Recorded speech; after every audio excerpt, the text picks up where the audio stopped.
Hello! Hello. How's everyone? Hi, Dad. Hope you're all well. Alright, it's time. It is. It's time. Let's do it. So, where we left off, I think you guys had just gotten to Uhura through Anton. Teleport. Oh, you don't have... Do we know... Do we need the document open in another tab to look at, or no? Oh, yeah, and another tab. It's right there. Just pull it over to another. How do you do I that? forgot to do that. Move tab to new window. Ta-da! Yeah. Okay. So... Oh, the map was set up. No, I know, but we're not there yet. You're in Uhura. That's where I had you. No, we're not there yet. We're about to be. Okay. So last time, we were on the quest with Tirlan, the reborn, firstborn dragon of time, and we just talked to Azita Haka, who is the dragon of the sky. Rasha became his champion, gained some really, really cool powers, and just things that she can inherently do. And then we decided that the next place we needed to go... this is working, right? Yeah, okay, it's working. Just checking. The next place that we need to go is Uhura. Because we know Jenya, and he is the champion of the Shimoda. Radiant Dragon, Shimoda. Or the Dragon of Heaven. The Dragon of Heaven, yes. Which is funny, because the Dragon of the Sky and then the Dragon of Heaven, they're different things, even though, like, a lot of times, like, it's the heaven, it's all the same. But it's not the same, yeah. No, one of the kids was closer to Bahamut, and one of the kids was closer to Tiamat. He was closer to Bahamut. Which he... Shimoda. It's closer to what Bahamut is like. Oh. Sorry, I was like... And because so we had been talking about sky yeah. and heavens, which is Azita Haka, I was really confused, because I was like, Azita Haka's not close to Tiamat. Or Bahamut. That's why I was confused. So he worships his father. Anyways. You know, whatever. But yeah, you guys are here. We're in Uhura, And somewhere. you actually appear in this forest. Like, along this road, actively. Nearer to the river. Teleportation is handy. Yeah. Thanks, Anton. And he'd been there before, because he dropped Jenya off before. At that specific place. Yep. So he's like, well, I'll just go back there. Yeah, so we teleport to a random place in the middle of Uhura, which is not very welcoming to strangers, but thankfully it's just a random place in the middle of a forest. Where no people are. Where no people are. No Nahurans are. And then we contact Jenya. Yep. I believe someone sent him a message. Yes. Or a sending, and then he said, Someone- oh, okay. And he appeared to you guys. Yes. He did. And we told him why we were there. Yep. To see Shimoda, if possible. And then he told us that there was a lot of stuff going on in the country of Uhura right at the moment. All kinds of upheaval and lots of things. Yeah, Nahura's in some dark times. That I just didn't understand. I mean, obviously, because Rasha's never been here, like, hardly heard of it. So she's like, oh, okay, like... And he also let you guys know that the Naga of Shingara had arrived. They arrived after we got there. No, they arrived, like, when you guys got there. No, they arrived after we were already there. No, you guys just interacted with them later. No, they arrived after we were there. Well, that's funny. Why did I write this, then? Because if you keep reading down later, they arrive after we get there. Oh, I remember okay, because, okay. like, there was a commotion, and Rasha, like, ran across people's heads so she could go and watch. And then I skipped that and put it later. Yeah. Alright. But, so, Jinya. He does tell you guys that the Black Scrolls have disappeared. Yes. Which, that's, not the greatest at all. No. Because those are bad things if they all get gathered together. Mm-hmm. And, hold on. Okay. See. Some other stuff is happening. Like, some people that are captured escaped, and Shimoda's actually revealed himself to the Emperor because things are dark, and the Emperor's like a 19-year-old boy. Yeah, that's, young Emperor, rough on the poor guy. And that he has tried to unite Uhura against the Illithid. It's just taking some time and some effort, but he's doing a decent job of like getting it there. And he does definitely warn you guys. Like, good thing you contacted me. Other people won't like you. Yeah, they're not too. If you're a human, they might still talk to you, maybe. Right, but they're not super but if excited. you're not. And let's see. No. At this point, Anton is visibly A half dragon. Well, I mean, not that people will be able to look at him and be like, "That's a half dragon." No, but the point is, he's visibly not human. A half dragon, not a human. Rasha is human, but she does have weird eyes. Argoth is a tiefling, not a human. Argoth's not a human. Vitar Anton is not a human. Galiglir is not. Nope, he's an elf. Or is he elf or half? He's an elf. He's elf. He's a gray elf. Oh, yes.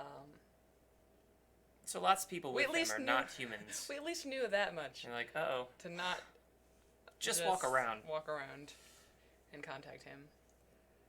So, Jinya does take us. Actually, I think first he has us teleport to the court, and then we see some of the other people, and political things are happening, and most of us are just kind of standing there watching because we're like, because he's got stuff he has to do as the Radiant Champion. We don't exactly know what's going on. He wanted to introduce you to the Emperor, basically, to be like, these people need to be here. This supports what I'm saying. Talk about the Illithid and things like that is what he wanted to have you guys there for. And some people are like outsiders. Others are like, his cousin, who's the head of the clan that the family is from, the Ishin clan, it's like, okay, what's up? He didn't seem as forget these guys. But yeah, so then we do get to go talk to Shimoda, the Radiant Dragon, and Tirlan asks of him the same thing he's asked of the others. He wants, he asked for a scale to get his memories and power back. Asked him to come back to the Dragon Isles to help him end the Civil War, and that he's wants to get rid of the Treaty of Fire and reforge a new pact between dragons and the world. All those things. Now, Shimoda doesn't think that a lot of those things are a very good idea. Yeah. Pretty much all of them. None of them. He's like, no. Yeah. No. He's like, that's not a smart idea. No. And he doesn't want to be involved with the Dragon Isles because he says that's Tirlan's territory. That's a Treaty of Fire thing, which Tirlan is trying to rework. Yeah, and he's very devoted to the people of Uhura, and he's not going to put them at risk for Tirlan. For Tirlan. Or these people who've come before him. He's like, he knows what's coming. He's committed to defending his territory, his people, his lands, everything he cares about from the Illithid. That's what he's doing here. This is his place now.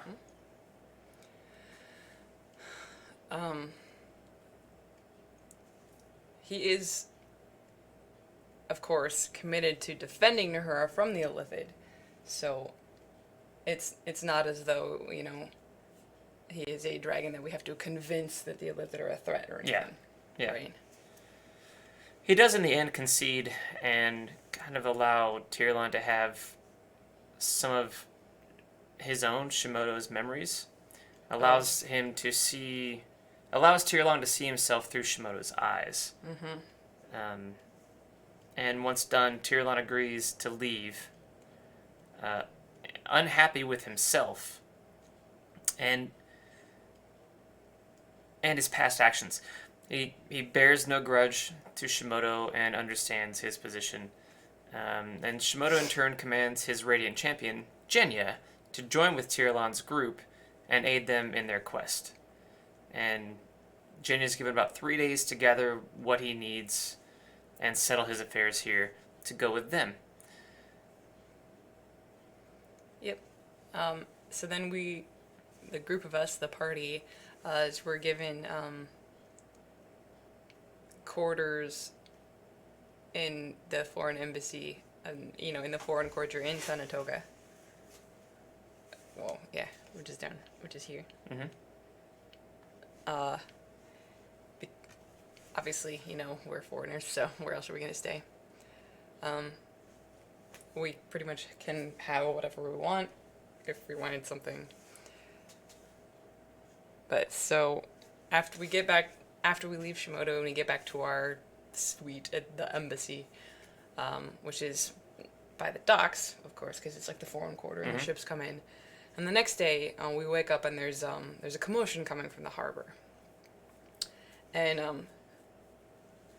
I'm here for a while. Hi, Mom. So we wake up. There's a commotion coming from the harbor. Rasha, because she can, runs. She can run on the walls of buildings and get around people. She wants to see what's going on. She's like, whatever. All right, let's go. There are numerous great scaled ships shaped like serpents that sail into the harbor with an escort of Uhura's ships. When they make the harbor, the convoy of 10 ships stop and allow the 7 Uhuran ships to flank and surround them. They fly a white flag and send a single rowboat into the harbor with an escort of 2 rowboats from 2 of the Uhuran ships. And this is 3 Naga envoys that have arrived to speak with the Emperor of Uhura about forming an alliance with the Uhurans against the Wanti, the Illithid, and those who stole the Black Scrolls. This is a big deal. This is a really big deal. Especially because Uhura hasn't seen... No one foreign has come here for a long time. Shangara is where they've come from, which, as you can see on the map, is the... it's right over here. The place right next to them. And Shana is where all of the Naga are from. Up here in Mahret is where many of the Wanti are from, and they've spread the cult of the serpent out across many lands. They're bad guys more. And they are certain that the cult of the serpent and the Wanti had something to do with the theft of the Black Scrolls, because even their ruler, essentially, had one. These beings are long-lived, and they are reborn through a karmic cycle. So when one dies of old age, a new egg is hatched, and it takes on the essence of that being, and they kind of relive their past lives in that way. It comes from... I took their theory from the Akasha, or their theory, their religion, their spirituality from the Akasha, the idea of the Akasha, the Akashic record. A bastardized version, but a version nonetheless. So he has come himself as well, and he's going to speak with the Emperor. There are other envoys, 2 other envoys here also. And one of them, a slightly red-scaled female Naga with legs instead of a serpent's body, and a very comely form dressed in exquisite and stately garments foreign to anything any of them have witnessed before. 2 half-men, half-snakes, one of them with green scales and a humanoid one with green scales and a humanoid torso and a snake body stands about the same height as the female in a type of full armor that they don't really recognize. Yeah, it's on a half-snake person, so it's not surprising that they don't recognize it. Yeah, and their garb is unlike any other lands. Think sort of like traditional Hindu, ancient India, like, wear. They have great slashing swords at her side. His body and tail behind him betray his height, though, that he could actually reach. Like, so these things, whether they're tailed beings, they're coming down to humans' levels. Right. They can go up high and like, do anything basically a snake can do. Yes, and obviously snakes can't stand up on, like, the whole length of their body, but they can stand up on a lot of it. Like, the whole thing is just muscle. Mm-hmm. Like, the whole body is just muscle. Since he chills at the... so there's a more tail behind him. Mm-hmm. And then the other one is larger and more snake-like in his form. And his torso,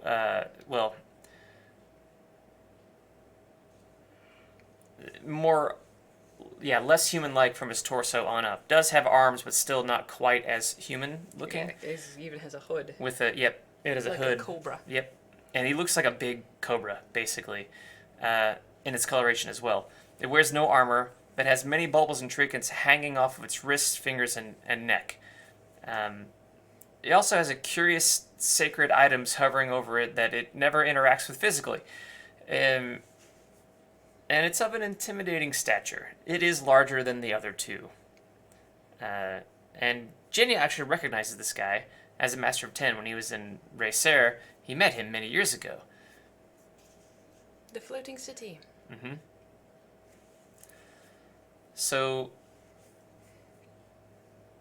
they are greeted by a lower official of the Nahuran court and given quarters in the embassy in the foreign quarter near the party.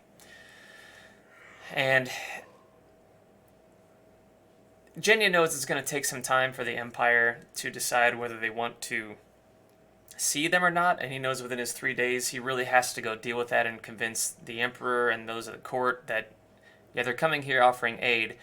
Yeah, I've been to those lands and searching after a rogue agent, and what they say is true. All of this. So he has his work cut out for him for the next 3 days. The rest of the party, however, they kind of have the 3 days to do whatever they want.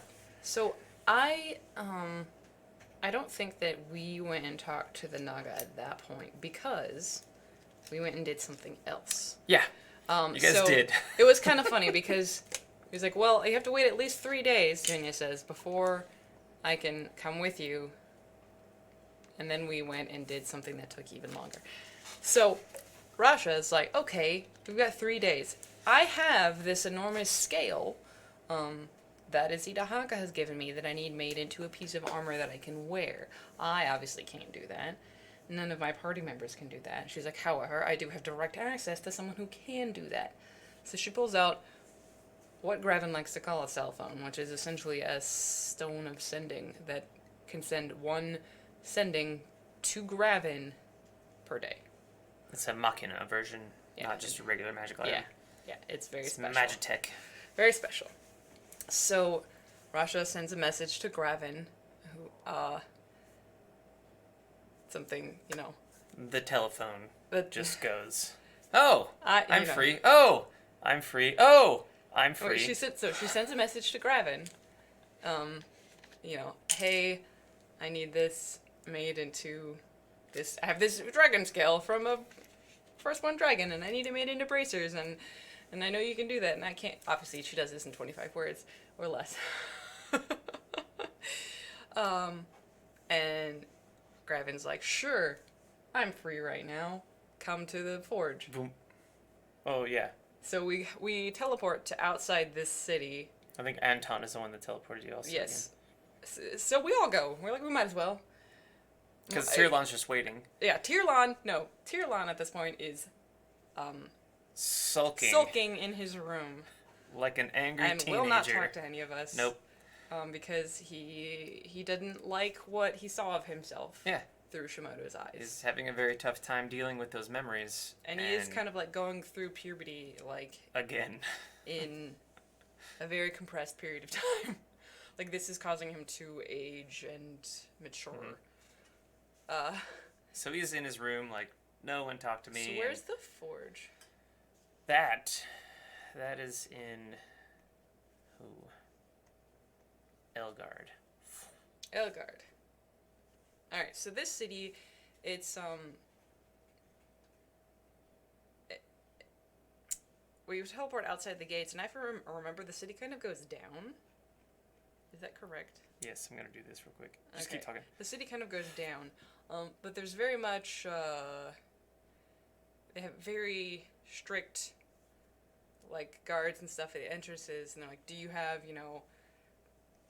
the right papers to get in? Now, the last time Rasha had been here, Treskin had been the one to let her in, to come to the gate and let her in. Oh, right. And he had given her papers, Erwin diplomatic papers. She still had those, but there was absolutely no way she was going to show those to these people because she knew that Treskin was persona non grata at this point. So I believe that's when Gravin was like, okay, let me see those. Oh, and There you go. so I had one of the party members message Gravin. He's like, hey, we're here, but we can't get in because we don't have papers. Right. So he comes out and gets us. Oh, yeah, see, here's Elgard. I was right. It does go down. Yeah, this is not something I drew. This is just art that I found, and it looked like what I imagined, and I'm like, great, we're just going to use that for an image. So the players have an idea of what it looks like. Yeah, so Gravin, who by this point is worshipped as a god. We were maybe out here, I think. Yeah. That's where he teleported to. Gravin, who at this point is worshipped like a god in his nation, just makes up papers for like, I'll get them. No one's going to tell me no. So he brings because they're not us going to tell him no. And the funny thing is that when Treskin made the papers for me, he thought he was being funny, and there are Erwin diplomatic papers for Rasha Sharav as an exotic dancer. And I'm like, well, that's technically true, but it's also not true. And so... She's a dancer. And she's definitely not from around there, so... She dances with blades. I mean, she can dance without them also, but... I guess it could be erotic, but it's really more deadly. Not erotic, exotic.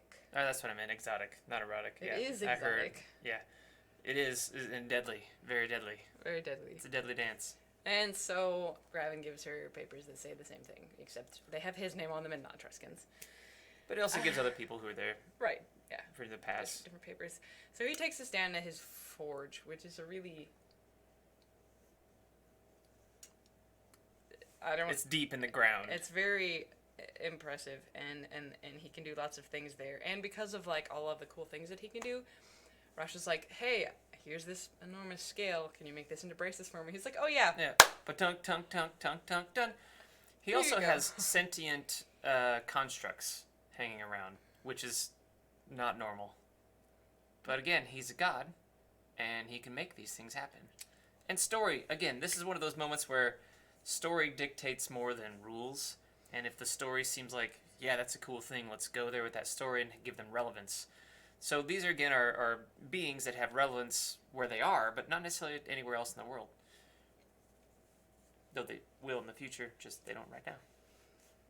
And so, then at this point, Gravin, why does he go and see Duadna? I don't remember why, honestly. It's because of outer plane stuff. Because the things that he has discovered and so many of the characters who are on the path to become gods, or living gods, or whatever, god-blooded, they are going through growing pains and finding out that not only are the Illithid attacking Naboria, but the Far Realms have broken through they've broken through the walls of reality and are attacking the planes and will be invading them, and there's a whole other mess other than the Illithid. We can either stick around and save Naboria, or we can fight for the safety of the universe. So the scenario of the campaign that I have written is everything dies if you fail. Game over completely. Mm-hmm. I like high stakes. I also like tasty steaks. So, Duadna asked Gravin to come see him at the Grove.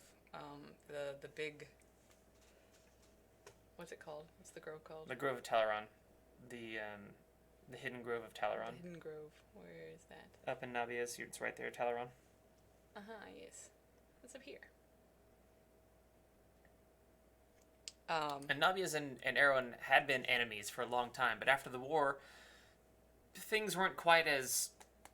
Right? They figured out ways to sort of live peacefully and leave each other alone, and different people are ruling Erwin. Erwin's ruled like city-states now as opposed to an entire nation. And so it's easier for different people in Navias to interact with heads of city-states, especially when some of them are allies. And friends. Right. And so Gravin says, "Oh, hey, I'm going to the Grove to see Duadna. Do you guys want to come?" Sure, why not? We're like, okay. So,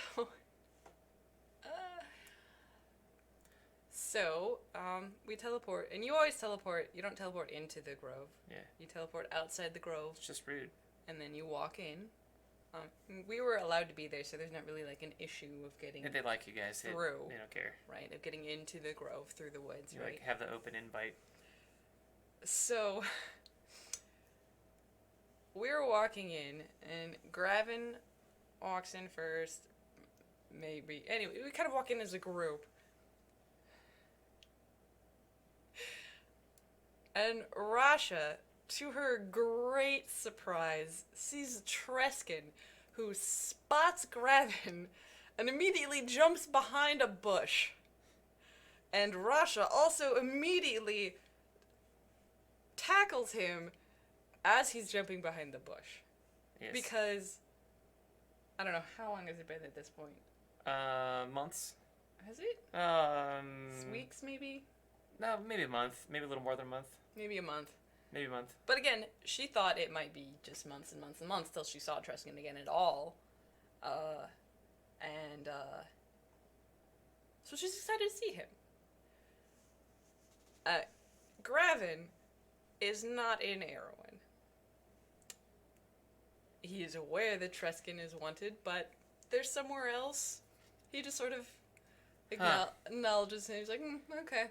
So Treskin's there because of some stuff that he did. Well, Duadna's helping him in the Underdark. A little bit because there are things down there that Duadna would be interested in, and other Drow are interested in, and it all just kind of tied together. But Duadna himself cannot leave Talaron any longer. But he has a construct. Yep, a simulacra that he sends out They're called instead. The Beast because it looks kind of like Duadna, but it's much Not more. quite the same. And it's a bit more animalistic and aggressive. Rough and Duadna's not that aggressive. Right. Duadna's pretty calm. Yeah, the Beast. He started off aggressive, but the Beast kind of took those traits out of him. Well, just kind of took those traits of his personality. Bye, Mom. And so, like, almost all the party is there. Everybody who was there that weekend, basically, is all together now. Out of character, this was an entirely unplanned. Yeah, like, when they did this, I'm like, yeah, actually, no one's. Everyone you guys can happened do to be this. free all at the same time. This happened a couple times, where like the players are like, yeah, telephone, and we're all free, and let's do a thing, and I was like, okay. So after Treskin and Rasha jump behind a bush, Duadna is just, it's like, does anyone want any refreshments? And Treskin goes, give me, from behind the bush, goes, give me 10 minutes.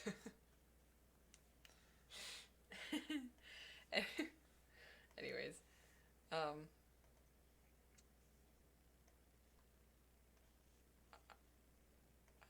keep going. Sorry, I lost what I was talking about. Jump behind the bush. Yeah, well, they can't see that. Right, well, I mean, whenever you want them to. Anyways, no, I had, how do you move it over there?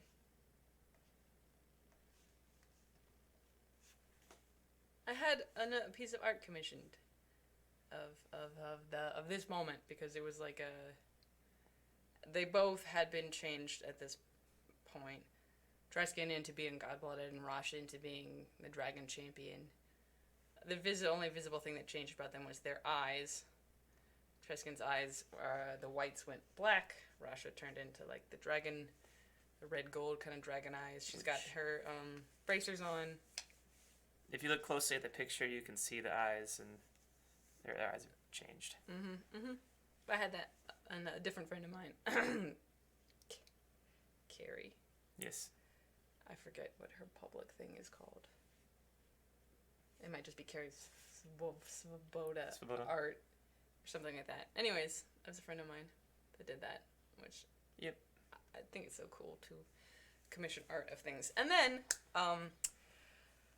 we all decided to go and do a thing in the That was a crazy plains. I don't even remember what specifically it was because nothing actually happened. Like we didn't actually get anything done. Where did we go? You went to Sigil. We went. Where is that? You went to the city of Doors in the plains. It's in the Outlands. It's floating out above in the plains, so we the had spire, the main spire, in the center of all of the realms of all of the plains. It's up there, its own little place, and like the only way it's called the City of Doors. It's a legendary place in D&D history. Look it up. I like to use their stuff for the planes because it works out really well. I had a couple of my own in certain places, but mostly I use their stuff because it was done well from original D&D. Not necessarily current D&D. Again, I don't think either of us actually remember what we were trying to do. I have no idea. And because it ended up being a mostly pointless trip, and so then we're in... Well, there was some fun stuff that happened, though. You guys just kind of messed around in Sigil. We messed around like we... You know, had to be smuggled back by a Neogi. I was going to mention. Okay, yeah, go ahead. But the funny thing is that... Yeah. And where you ended up. We're in the City of Doors. In the plains, and you can't... It's really hard to leave. It is. You have to have the proper key. And we did not have the proper key, so we managed to find someone who smuggled us back, and this is... It's so funny, because this large adventuring party of extraordinarily powerful people are out in the plains and all got into what on the outside looked like a box, but was bigger on the inside. It was a bigger box that we could all fit in. Yeah, it was a weird transmutation spell. Yeah. And it was just a box on the outside. Yeah. On the inside it was like a home. But yeah. Or like a room. Yeah, that's what I said. It was big on the inside. Yeah. Well, but it also smaller because you actually shrank down in size. But anyway. Whatever. And it's like a genie's bottle. We were in there for a couple weeks. All these really powerful characters are in there for a couple weeks. Absolute ridiculousness. Like, the godlings, the dragon champions, like... Yeah, you're lucky that Neoga didn't actually know who any of you were. Right? Because you guys were really actually good at like not giving that up this time. This particular time. Because if you knew who you were, you wouldn't have ended up safely somewhere. Mm-mm. And although it's questionable that you ended up somewhere safe though. So when they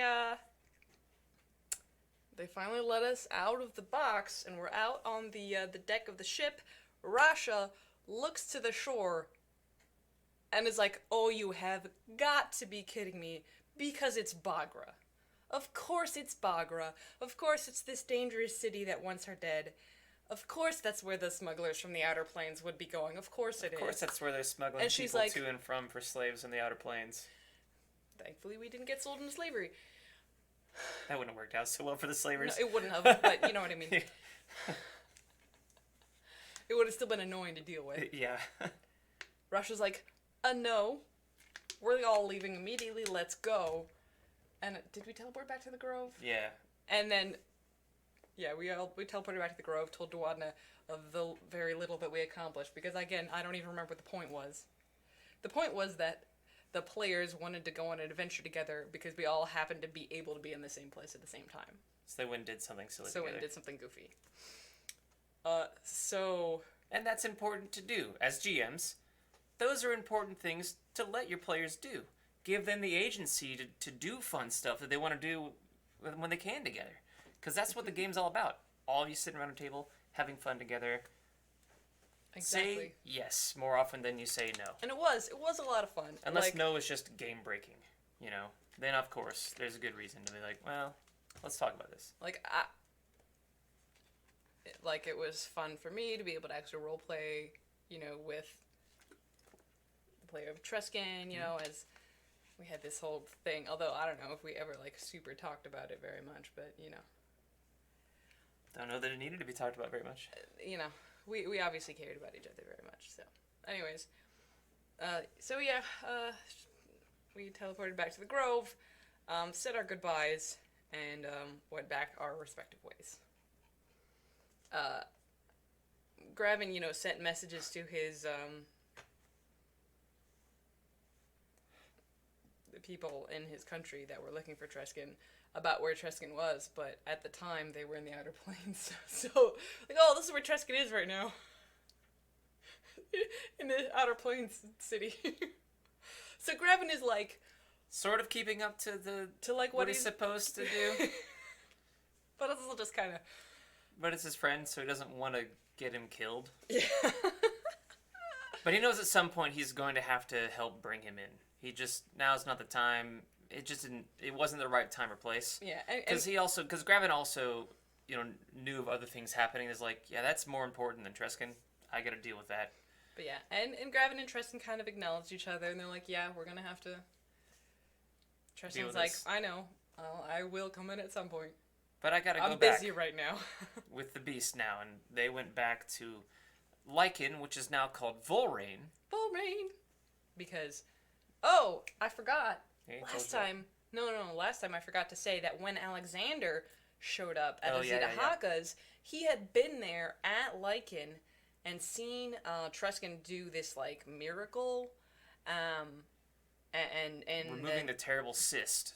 Like, this great evil thing from Lycan, and now it was called Volrain, and that was how, even though Rasha had kind of seen that something had happened to him, she didn't exactly know that now, but now she knew that he was becoming more godly, and then now they were actually able to talk about it in person, and she told him about her being a dragon champion and everything, and so she look heard, at us. She heard about it third hand. Getting more powerful and then doing cool first stuff. Hand. So. Yeah.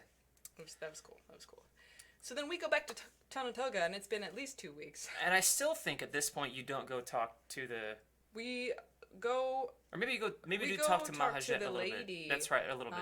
When we're ready to go looking for the next dragon after... Jormungand. We talked to her then. So I think you guys did go talk to them like a little bit here. Yeah, I think but it was more like to them a little bit, just sort of kind of nice to see. What are you guys here for? And I don't think Rasha really did because the lady hadn't seen me before that. Yeah, point. right. Because. But they did go like visit since her like neighbors have been there for 2 weeks. Like, how are things going? And they come back and find out that they're talks with Nahurans and we come back after Jenny's at least 2 weeks. I'm ready. The air. The feel of the city is noticeably different. Yeah. Like, noticeably different, like, as in that, the way that they reacted towards outsiders before has already, like, softened up. Mm-hmm. Like, things are already getting better now that they have, while we were gone, talked to each other, and there is some now... diplomacy has happened. There is a... I think even the Naga ships were actually docked now, and like they weren't just left out in the bay where they can be, where they weren't really welcomed yet. So negotiations had happened. Oh, and that's right, because some of the people did go try to talk to her just to be like, hey, you're from here. What's going on? And how's it been going here in Uhura? And she sort of fills them in on what's been happening. And talks about the Black Scrolls because they asked and what that means. And Megan, you didn't go do that at that point. Yeah, I didn't see her till later. And they're like, okay, that's neat. And they wanted to talk to the other guy, the Mahajet was his name, and he wasn't there. He's in meetings with the Emperor. I believe they also talked with, actually, Shemti. Or no, Shemti was the lady. That was the lady. I believe they talked with Thurgash also, who was like the warrior leader there, like the general of their armies, to get an idea of, what they were going to do against the Illithid and all that kind of stuff. But they didn't really talk about any of the dragons yet. They just knew that the Naga were there, and that things were better between the Nahurans and the Naga. But yeah. So once we come back, we tell Jinya that the next dragon we're going to try and see is Jormungand. Through Ragnar's connection to him.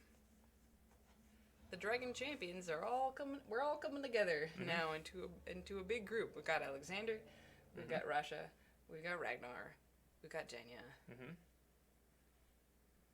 Others will come along. At least one. 2. Anton becomes a champion. Or not Anton. Argoth becomes a champion of Tirlon. Oh, I forgot. And Anton becomes a champion of Vilvania. But that's later.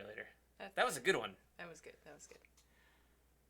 I forgot that. Yeah, that was when it happens. Because we'll get to that. We'll get to that. That was a good one. But yeah, it was a decision, but it was a good decision. So next, we travel to Viljar.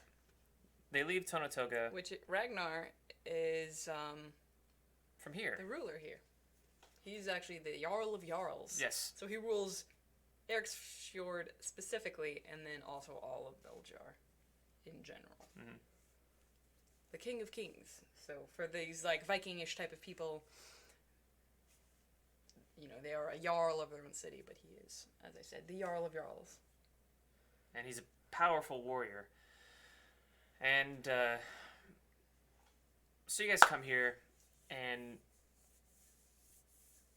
you realize you can't actually speak with Jormungand because he is so enraged that he's driven. He's been in a rage for thousands of years, and nobody really knows why. And this story is actually starting to come out. And when they do so, they go out on an island off of the shore. Actually, I believe that is. I believe you guys were like here. Yeah, we were right around there. Yep. When you did it. And so we knew that the only way that this was going to happen, like to have for Tirlon to have any kind of connection with Jormungand at all, was to utilize the connection between Ragnar and Jormungand. They have the ability for one day, is it a week? A month? A week. One of them can take on all of the rage, and the other one then can be calmer that day. So what we had to do was the magic users in the party had to put Ragnar in a force cage. Yeah. And then he took on all of the rage of Jormungand because we knew that he would just kill us. He would just kill all of us easily. Because he'd be out of control with rage. And he's extraordinarily powerful. And there's even within a force cage, it took them a great amount of power to keep him at bay from breaking through it while this went on. Yes. And Tirlon, he didn't verbally talk to Jormungand, but he sat with him for pretty much that entire day and, mentally communed with him and gained, touched minds. It was a few days, actually. It was? Yeah. But or maybe... Each thing was only... Ooh. Yeah, all right, you're right. One day. That's right. Oh! Thank you for the raid, Doombot EX. Cool, thanks. You. Hi, hello. Hello, people just joining us. Yes, thank you so much. But yes, we're talking D&D stories. So, Tirlon, the reborn first dragon, he was communing mentally with the dragon of rage. And in that communion, he kind of relived the ancient past, and Jenya kind of used some stuff that he had picked up recently, like a connection to the universe, a very Zen way of being, and was able to sort of open a window to what was going on. And what he was able to see was that in the past, Tirlon didn't fight the Illithid. And Laufeyr, in his passion, sought to rid the world of these beings that had no right to claim it. And in those days, the Treaty of Fire had not yet been forged as well. So Jormungand joined Laufeyr, and Laufweir wanted the Illithid gone for his own reasons, but he used this to try to mobilize the first flight. And Tirlan, the eldest, forbade it, foreseeing potential disaster in the involvement with the affairs of other races looking into the future. So Laufweir, paying no heed to what his older brother said, and with the land of his love under siege from the Kata region, which Laufweir claims later as his own, he and a few other dragons went to battle anyway. Tell them who Laufweir is, the firstborn Shadow Dragon. The Dragon of Shadow. He's a bad dude. Yes. Tell them who his forbidden love is, Jason. Oh, well, that's Liliath Thalandria, who was Corlon the Rethian's mate, lover. For anyone that doesn't know. Who also becomes Lolth. This is in my world. In his world. Because for some stuff that she and Laut do in the Second Age, they get banished to the Abyss, and that's how Lolth is created. That's how the Drow are created, because the elves that followed her are banished and sent into the underparts of the world, and there you go, that's that story. So, this dragon was in love with this elf, and wanted to protect her. So he does, and he gets Azita Haka, Shimoda, Fafnir, who's no longer alive, and Jormungand to help him do so. They don't do it for the reason he is doing it, but he convinces them that it's a good reason to do to protect the world. And they fight the Illithid off in the first stage, and they, send them away from the planet, and they've been here for a long time, siphoning off of it and enslaving people, and doing what Illithid do, Yeah. And this is what Jinya kind of gets to see. And he sees that those who defied Tirlan proved victorious, but not without their own costs. Jormungand's mind was pierced by the madness of one of the Illithid gods, and he grew to be forever lost in his own rage. And though it didn't really fully manifest until later, and I'd say like hundreds of years later, which is still in the ancient past to these guys, the wound he suffered never shook loose from his mind. It never healed. And had Tirlan actually acquiesced to Laufweir's desire, Jormungand would not have suffered this fate. But the entirety of Naboria would have supplanted draconic rulers for Illithid ones. So, that's a fate Tirlan didn't want to place upon this budding world. So, due to the mental anguish Liliath Thalandria suffered in the captivity of the Illithid, Laufweir blamed Tirlan for the poor outcome of the endeavor. Yeah, the Illithid were driven off, but his brother was forever scarred, as was the Queen of the Elves, Queen Thalandria.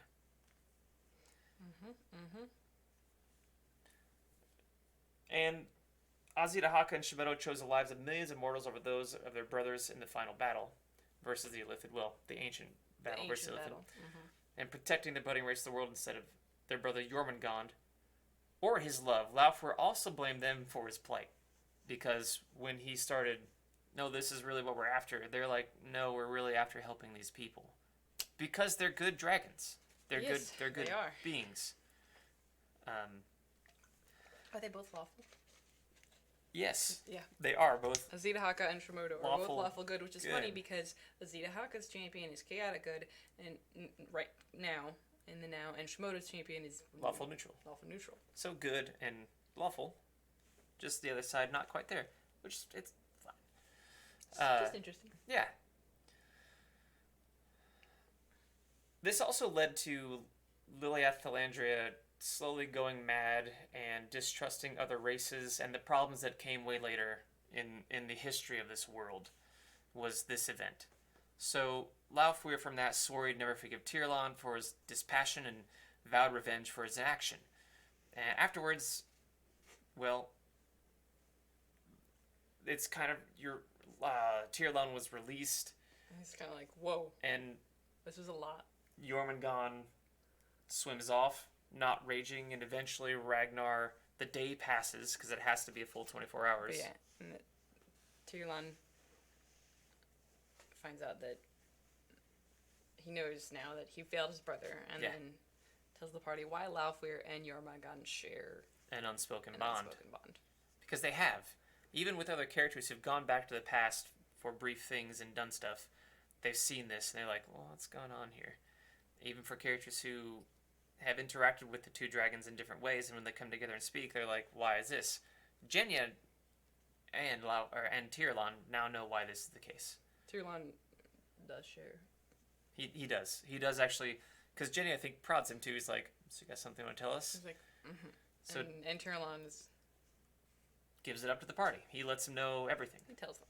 He's not lying to them. And then we go back to Eric's Fjord. We stay there for a day, so Argoth can do some research, and then we have to decide what to do and where to go next.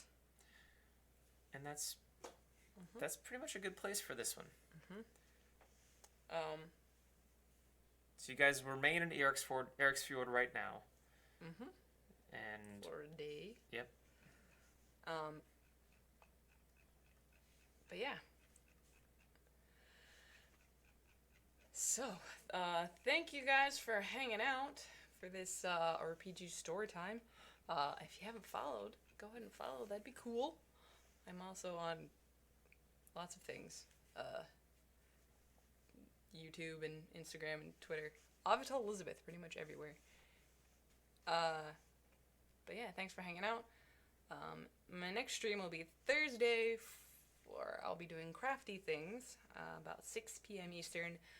And then, for 2 weeks, we're going to be on vacation. We're going to be on vacation. We're driving out to California. So, there won't be any normal streams. However, I'm going to try and do my best where I have a reception to do, like, random, sporadic we're on vacation. Live streams of, like, look at this cool place we're at. Like, if I have a reception, I really want to we're going to watch the sunset at the Grand Canyon on the way home, and I really want to live stream that if I have reception. But, again, lots of other things. So, as I have reception and time, I'll be doing some random live streams in the wild over the next couple weeks. So, stay tuned for that, because I think that'll be a lot of fun. It probably won't end up being super long or anything, but I do think it'll be a lot of fun. Definitely. Yeah. Well, thank you all very much for joining us. We hope you have a great rest of your day. Yep. Thanks for hanging out, and go have fun and tell. It's nice out. Enjoy Drink the day. some water. Definitely. Hydrate. Hail hydrate. Take care. Bye.